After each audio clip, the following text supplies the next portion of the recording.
अस्सलाम वालेकुम, मेरा नाम डॉक्टर यासिर है। मैं as a orthopaedic specialist Islamabad में अपनी खिदमत दे रहा हूँ। आज जो मैं केस आपके साथ शेयर करना चाह रहा हूँ वो हमारे पास एक एल्डरली खातून आई। उनके किसी फिजिशियन ने उनको बोन पेन्स के लिए कुछ टेस्ट रिकमेंड किए थे। उसमें डेक्सा स्कैन भी शामिल था और उसमें उनका ऑस्टियोपोरोसिस डायग्नोज हुआ। शी वॉज क्वाइट वरीड कि मुझे डॉक्टर साहब ने दवाई तो दे दी, लेकिन जब मैंने इसके बारे में खुद पढ़ाया तो इसमें तो फ्रैक्चर का रिस्क बहुत ज़्यादा होता है। मेरे मोरों में फ्रैक्चर हो सकता है, मेरे हिप जॉइंट्स में फ्रैक्चर हो सकता है, तो मैं चलूँगी कैसे और मैं मोबिलिटी कैसे करूँगी, और मैं हर वक्त खौफज़दा रहती हूँ कि कहीं मैं गिर ना जाऊँ। और उनका मेन कंसर्न यही था कि इसको हम ट्रीट कैसे करें, कैसे इसके रिस्क को कम करें। तो उस वक्त मेरे जहन में ये एक बात आई कि काफ़ी सारे पेशेंट, उनको हम डायग्नोसिस तो बता देते हैं, ट्रीटमेंट भी बता देते हैं, लेकिन बीमारी के बारे में उसकी अलामात, उसका जो एक खौफ है वो ख़त्म नहीं करते। तो आज जिस टॉपिक पे हम बात कर रहे हैं वो 3 चीज़ें हैं जो कि ऑस्टियोपोरोसिस के पेशेंट्स में आप कर सकते हैं अपने ऑस्टियोपोरोसिस के साइड इफ़ेक्ट्स को या पेन्स को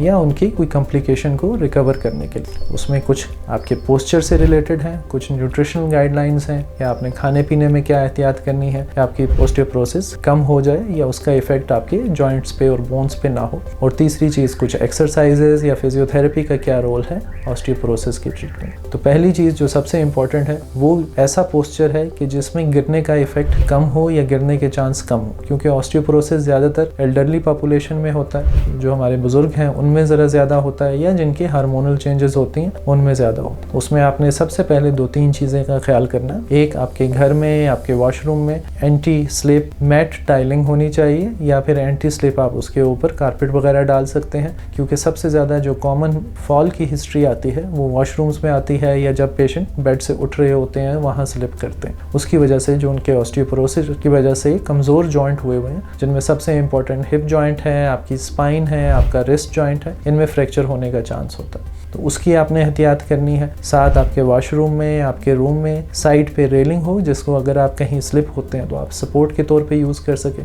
इसी तरह उठने बैठने का तरीका, पोस्चर का तरीका, आपकी चेयर ज़रा ऊंची होनी चाहिए। झुक के आपने कोई चीज़ उठानी है तो आपने नीज बेंड करके बैठना है और फिर वो चीज़ उठा के उठना है, डायरेक्ट कमर को आगे की तरफ बेंड नहीं करना। ये 2-3 उसमें एहतियातें होती हैं जो पोस्चर के लिहाज से या घर के लिहाज से आप कर सकते हैं, जो कि आपके फॉल के रिस्क को कम कर देती हैं या ऐसी एक्टिविटी को कम कर देती हैं जिसपे आपकी बोन्स पे डायरेक्ट प्रेशर आए और वो स्ट्रेस फ्रैक्चर या ऑस्टियोपोरोटिक फ्रैक्चर की एक वजह बने। दूसरी जो इंपॉर्टेंट चीज़ हमसे पेशेंट पूछते हैं वो न्यूट्रिशन का है कि डॉक्टर साहब क्या खुराक खाएं, ऐसी क्या दवाइयाँ लें कि जिससे ऑस्टियोपोरोसिस ख़त्म हो जाए या रुक जाए या हमारा रिस्क फैक्टर कम हो जाए, उसके जो साइड इफ़ेक्ट्स हैं वो कम हो जाए। उसमें सबसे पहले जो 2-3 चीज़ें हैं, एक पेशेंट के वेट का ख्याल। कोई भी ऐसी चीज़ जो आपका वेट बढ़ाए उसे आपने अवॉइड करना है। उसमें चिकनाई है, कोलेस्ट्रॉल रिच फ्राइड चीज़ें हैं, उनको आपने अवॉइड करना है। वेजिटेबल्स, फ्रूट्स आपने ज़्यादा से ज़्यादा लेना है, पानी ज़्यादा से ज़्यादा लेना है। दूसरी जो चीज़ इसमें आती है वो कैल्शियम और विटामिन डी इंटेक है। कैल्शियम की इंटेक आपने कोशिश करनी है कि आपकी डाइट में भी हो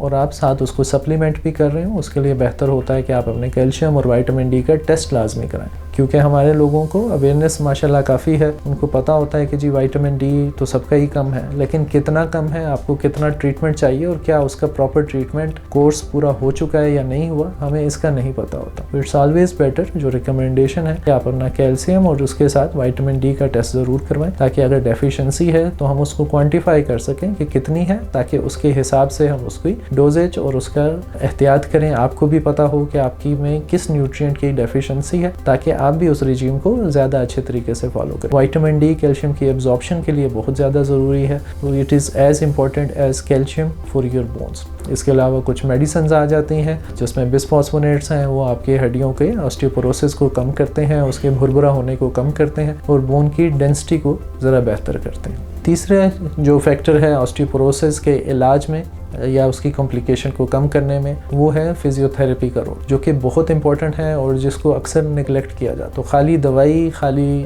डाइट वो आपके मसल्स और बोन को उतना स्ट्रॉन्ग नहीं करती जितना एक्सरसाइज, क्योंकि आपकी ब्लड के मेन सप्लाई मसल्स की होती है। जितनी स्ट्रेंथ मसल की होगी उतना ही कम स्ट्रेस बोन पे पड़ेगा। तो आपने अपने फिजियोथेरेपिस्ट से लाजमी रब्ता करना है। वो आपको उसके लिए आपकी स्पाइन की एक्सरसाइजेज, आपके हिप जॉइंट की एक्सरसाइजेज, उसके बारे में गाइड भी करेंगे, उसके बारे में आपको ट्रेन भी करेंगे और वो फिर आप कर सकते हैं। और ये 3 चीज़ें वो हैं जो कि आप ऑस्टियोपोरोसिस के रिस्क को कम से कम कर सकते हैं, जिसमें आपको कोई फ्रैक्चर होने के चांसेस मिनिमम हो जाए। Thank you.